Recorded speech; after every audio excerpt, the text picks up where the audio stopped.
The sun is finally out. I had to break out my sunglasses. It's been so long. It just feels like we have gotten saturated with rain. So I just got over here to the shop. I'm gonna work on the race car a little bit, get it ready.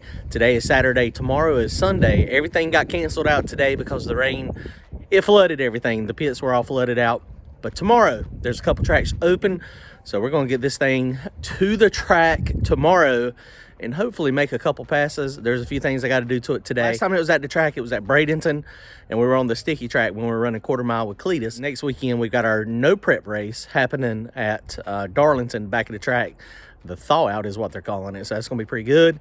So I got to put the weight in the back, I got to put the weight on the rear end, put the weight on the parachute mount. I'm gonna basically go ahead and set it up exactly like I'm gonna race it next weekend. I've got the tune-up in it like I think it needs to have to go down.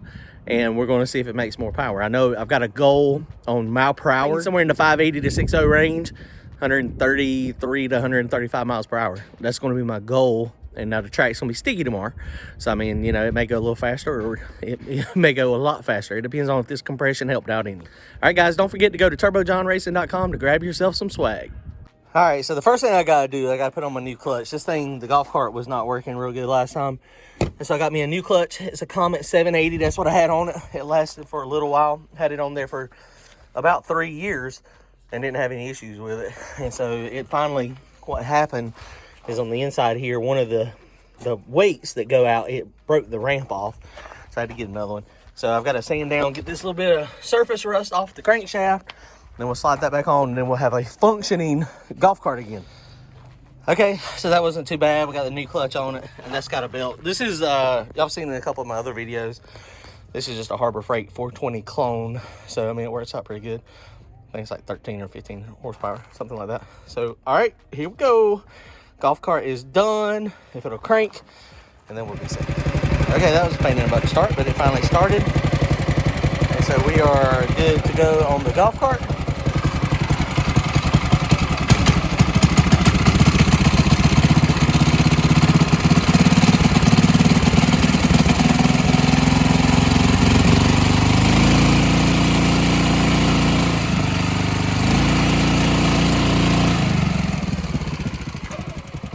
That's where the last one was failing. It just wouldn't go in all the way. So yeah, it's like it just had no complete, it never released. And so it was constantly pulling. So we're good. Okay, so we got this thing out here. We slid it out of the trailer, just rolled it out. John's gonna help me. We're gonna slide the front end on it. And gotta get the weight in it. We'll stick all that weight into the trunk. And hiding over there is my weight, my no prep weight as well. All right, check it out.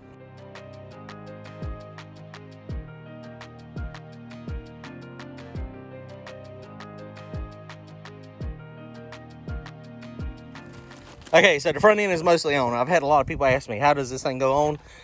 It's steel fenders, front end, bolt on, front fascia. It's got the one bolt there. And it's got one bolt here. It's got one bolt over here. But now we just use these self-tappers to hold it. And it holds it fairly snug, but it's not super tight. When it's on the trans brake, the whole front end kind of wobbles, shakes, and rolls. But it is what it is. Okay, we're about to crank this thing up real fast, and then we'll get it. I need to check timing. My timing light was not cooperating last time, so I need to check my timing light and see if my timing light is working properly. If not, I need to get a timing light tonight.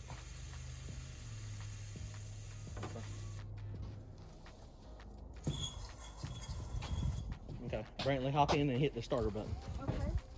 You don't have to turn it back. Go ahead. Go ahead. Hold on. I gotta get my legs. Hold on. Go ahead.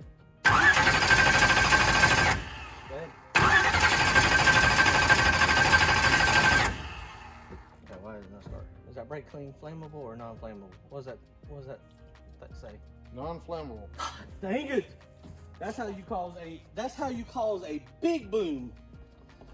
Huh? I'm telling you. Hold on. Guys, you see this? When it says that right there, that's what happens. Non-flammable does not work. Oh. So now this is serious. This is a serious problem. Oh God. Because we've dumped all that in there. Now we've dumped all the methanol in there because it's trying to start. Now we're fixing to hit it with something flammable. It's probably going to backfire. Last time I done that, it was in the trailer and I thought I killed myself. This is gonna be interesting. Maybe it's. Can you do it? Huh? You want me to get out and do it? No. Holy cow, I hope it goes. Yeah. Alright, go ahead. Oh, crap, so close.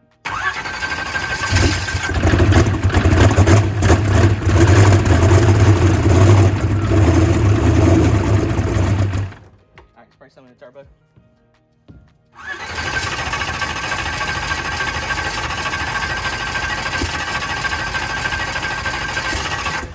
Go ahead. Go ahead.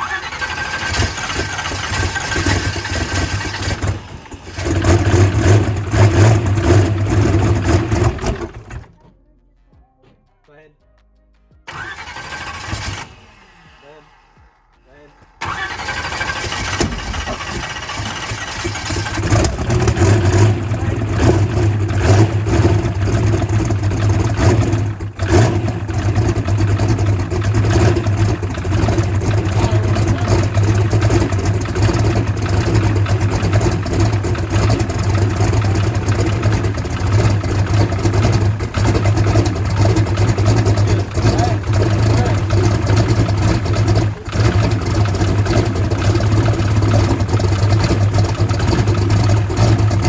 That's that optional part.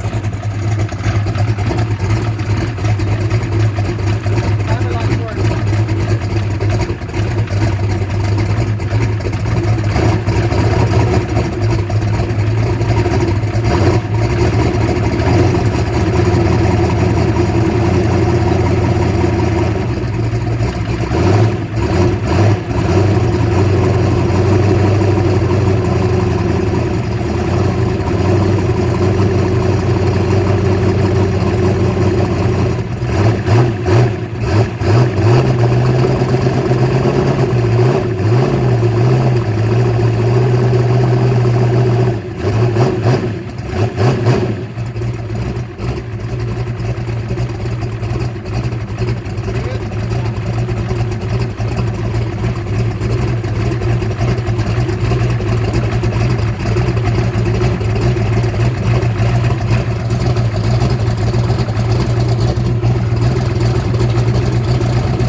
Okay, so we are getting closer. Boy, that thing was hard to start with the doggone non-flammable.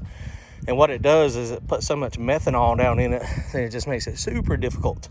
And this thing, I mean, when these cars are cold, man, they just produce a ton of moisture. And so that's what you see. Usually the first, if it gets too cold or the first warm up, when I go up on a trans brake to do a burnout or something, it just bellows water. It's not methanol, it's water. Well, it's a mixture of methanol, unburned, and water. All right, so we're ready to go for tomorrow. We just got to get everything loaded up. I did not, the sun's starting to go down, so I was not able to get the weight in it. Not a big deal. All I got to do is put the weight in the back. Shouldn't take too long. I got to clean all this stuff off when I get to the track tomorrow. It'll just ride like that. And then when I get to the track, I will also go ahead and run the coilovers up. And again, these things, I use QA1s. And they're awesome. I got to look back through my notes and see how I had them set up. I don't remember how I had them set up for the no prep stuff. So there again, take good notes.